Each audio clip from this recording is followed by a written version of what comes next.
shadow we stand today signed the Emancipation Proclamation.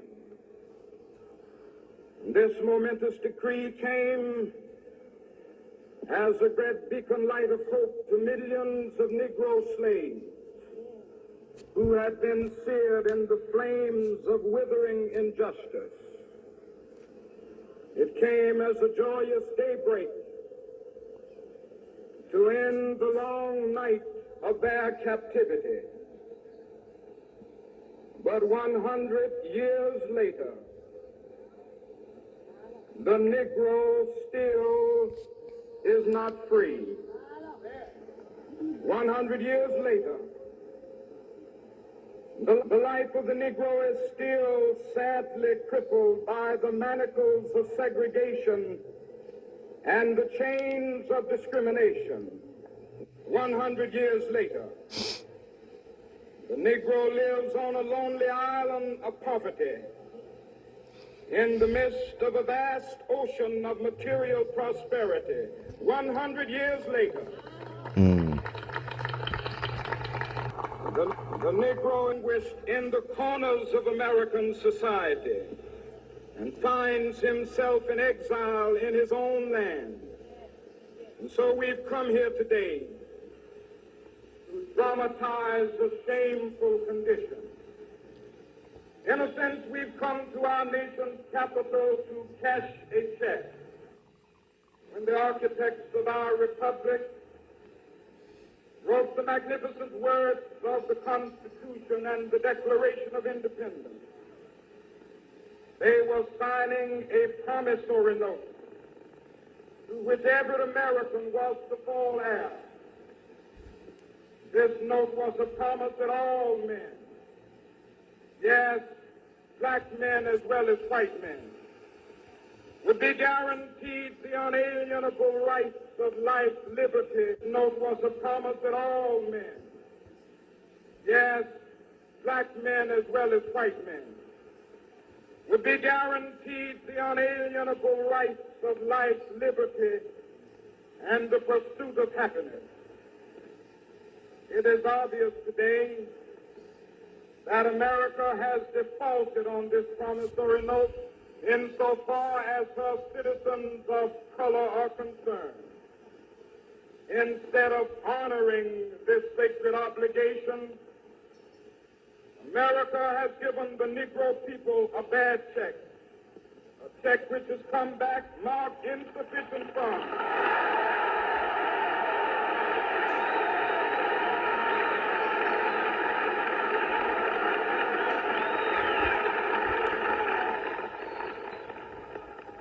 But we refuse to believe that the Bank of Justice is bankrupt. We refuse to believe that there are insufficient funds in the great vaults of opportunity of this nation. So we've come to cash this check, a check that will give us upon demand the riches of freedom and the security of justice.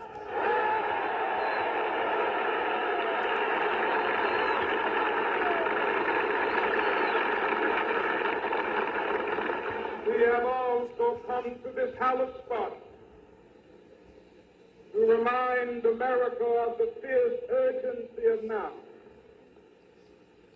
This is no time to engage in the luxury of cooling off or to take the tranquilizing drug of gradualism.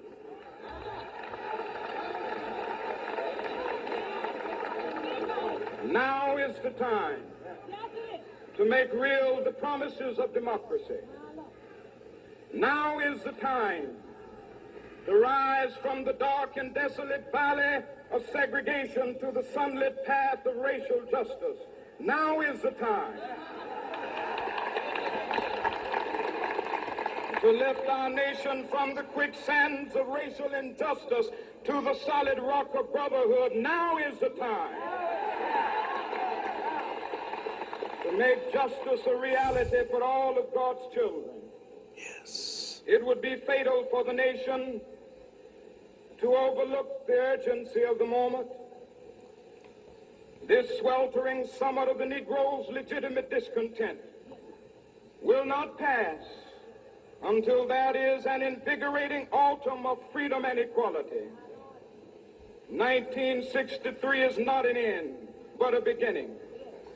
Those who hope that the Negro needed to blow off steam and will now be content will have a rude awakening if the nation returns to business as usual.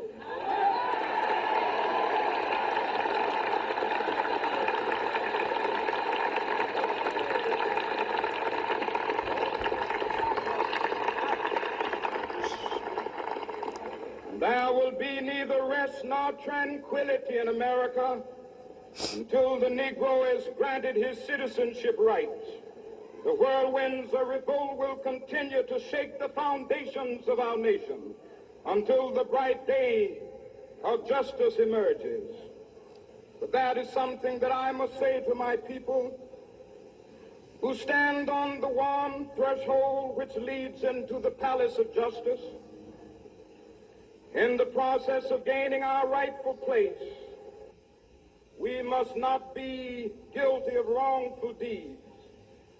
Let us not seek to satisfy our thirst for freedom by drinking from the cup of bitterness and hatred.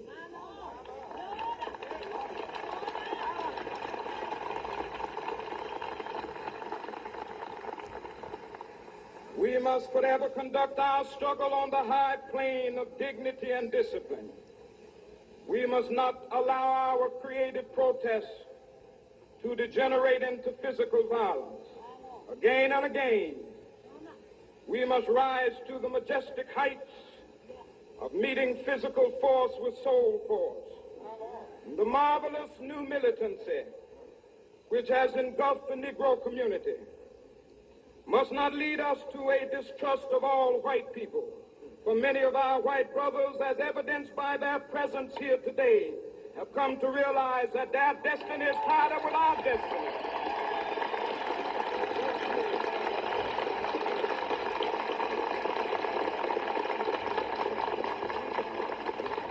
And they have come to realize that their freedom is inextricably bound to our freedom. We cannot walk alone. And as we walk, we must make the pledge that we shall always march ahead. We cannot turn back. There are those who are asking the devotees of civil rights, when will you be satisfied? We can never be satisfied as long as the Negro is the victim of the unspeakable horrors of police brutality. We can never be satisfied as long as our body is heavy with the fatigue of travel, cannot gain lodging in the motels of the highways and the hotels of the cities.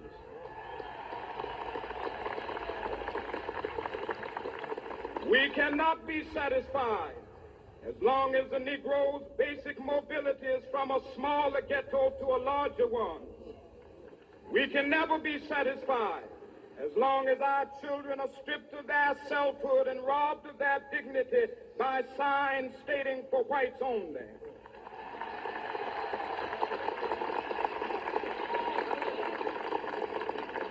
We cannot be satisfied as long as a Negro in Mississippi cannot vote and a Negro in New York believes he has nothing for which to vote.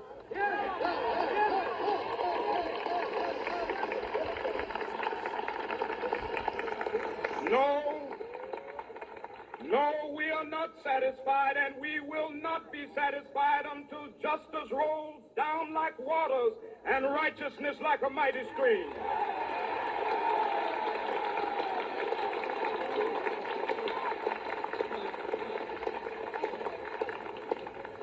I am not unmindful that some of you have come here out of great trials and tribulations.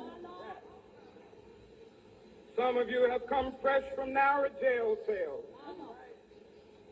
And some of you have come from areas where your quest for freedom left you battered by the storms of persecution and staggered by the winds of police brutality. You have been the veterans of creative suffering. continue to work with the faith that unearned suffering is redemptive. Go back to Mississippi. Go back to Alabama. Go back to South Carolina. Go back to Georgia. Go back to Louisiana. Go back to the slums and ghettos of our northern cities. Knowing that somehow this situation can and will be changed. Let us not wallow in the valley of despair. I say to you today, my friend,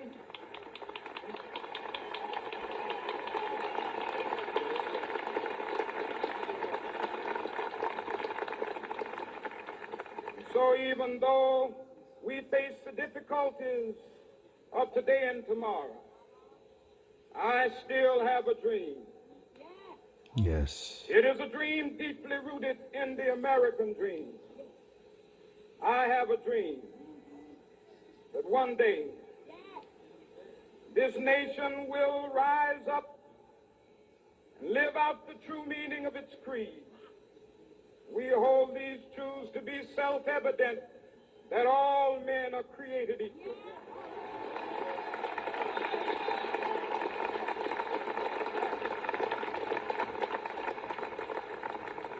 I have a dream that one day on the red hills of Georgia, the sons of former slaves and the sons of former slave owners will be able to sit down together at the table of brotherhood. I have a dream that one day, even the state of Mississippi, a state sweltering with the heat of injustice, sweltering with the heat of oppression, will be transformed into an oasis of freedom and justice. I have a dream that my four little children will one day live in a nation where they will not be judged by the color of their skin, but by the content of their character. I have a dream today.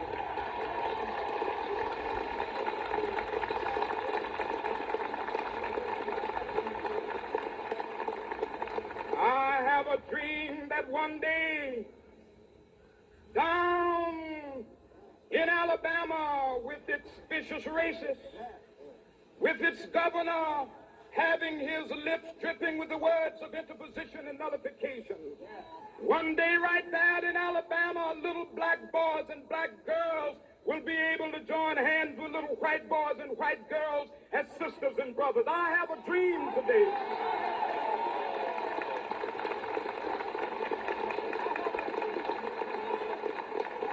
I have a dream that one day every valley shall be exalted. Every hill and mountain shall be made low, the rough places will be made plain, and the crooked places will be made straight, and the glory of the Lord shall be revealed, and all flesh shall see it together. This is our hope. This is a faith that I go back to the South with. With this faith, we will be able to hew out of the mountain of despair a stone of hope. With this faith, we will be able to transform the jangling discords of our nation into a beautiful symphony of brotherhood. With this faith, we will be able to work together, to pray together, to struggle together, to go to jail together, to stand up for freedom together, knowing that we will be free one day. This will be the day. This will be the day when all of God's children will be able to sing with new meaning, "My country, 'tis of thee." Sweet land of liberty, and we are sing. Land where my fathers died, land of the pilgrim's pride. From every mountainside, let freedom ring. And if America is to be a great nation, this must become true. And so let freedom ring. From the prodigious hilltops of New Hampshire, let freedom ring.